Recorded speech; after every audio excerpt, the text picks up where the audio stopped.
Hello everyone and welcome to The Vortex, where lies and falsehoods are trapped and exposed. I'm Michael Voris. A few years back, I had the chance to meet with Bishop Robert Finn of Kansas City in his office. I was meeting with a number of bishops back then and just asking them general questions about the state of the church in America and so forth. Each of them was very forthcoming. Bishop Finn said to me directly that he wished his brother bishops would stop granting interviews to the National Catholic Reporter, which was essentially a few steps away from his offices.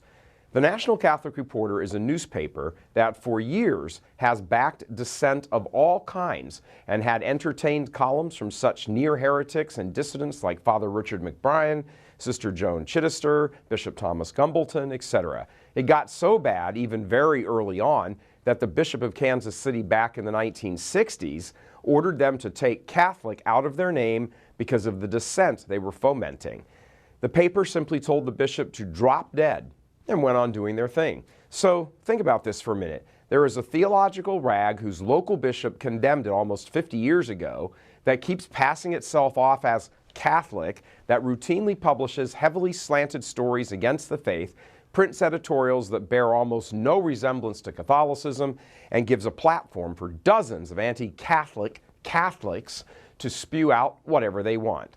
Well, it's a free country, right? Well, sure, but it ain't a free church.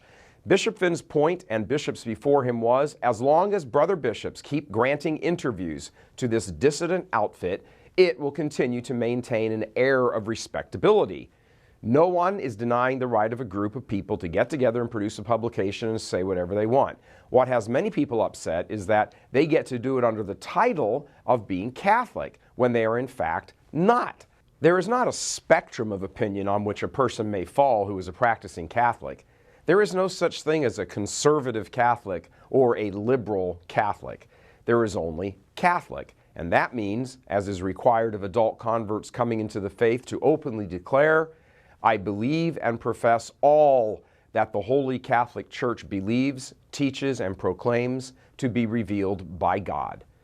Clearly, the editorial board at the NCR does not believe and profess all that the Holy Catholic Church believes, teaches, and proclaims to be revealed by God, because they dissent, object, and disown something of the teaching practically every day.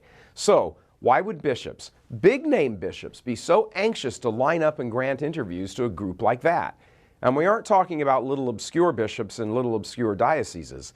Luminaries like Archbishop Charles Chaput of Philadelphia, the man who has rightfully gone on about the loss of Catholic identity, grants interviews to this outfit, which has been a major source of the loss of Catholic identity.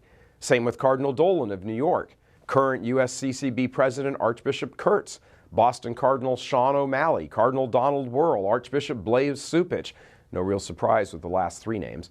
These shepherds may as well grant interviews to Playboy, because there isn't really that much of a difference between the editorial opinions of the two publications.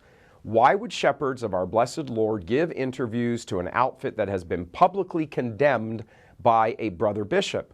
Why would they grant interviews to an outfit that undermines church teaching while claiming to support it? Do they not see how this adds to more confusion in the minds of the faithful? Many bishops wouldn't in a million years grant an interview to Church Militant or Lepanto Institute because they like to publicly claim that we are divisive.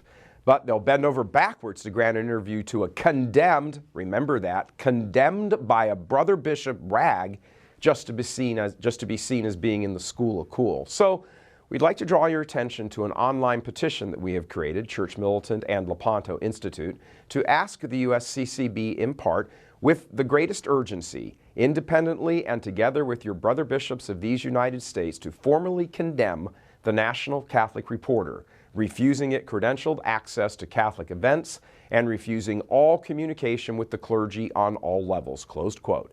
Now, that doesn't seem too bad, does it? Simply voice your collective condemnation of a paper that on the one hand pretends to offer alternative Catholic teaching, while at the same time undermining the truth of the faith. Stop giving them interviews. Forbid your clergy from giving them interviews. Ignore them. It's what you did with us here at Church Militant. It's how you treat Lepanto. Heck, we were unjustly asked to drop the word Catholic from our former name, and we did. And still, we're on your blacklist, and everyone knows why. So why the double dealing and the double standard? Dissidents disobey, and they get interviews and credentials. Faithful obey, and they get blacklisted. It's surprising that many of the bishops have failed to grasp the essential issue that many of the faithful just don't trust them. They are seen as controlling, manipulative, political bureaucrats, always angling for the best political outcome. Many faithful think they don't have any real concern for the faithful and lack any sense of fairness or justice, unless, of course, a lawsuit threatens losses and exposure. So here's a very simple and easy way to allay some of those thoughts. You watching at home, please click on the link and sign your name to the petition. If you're looking for ways to resist, this is a pretty easy one. The confusion in the church must be brought to an end. And one way that is going to be done is by bringing to an end those who cause the confusion. God love you. I'm Michael Voris.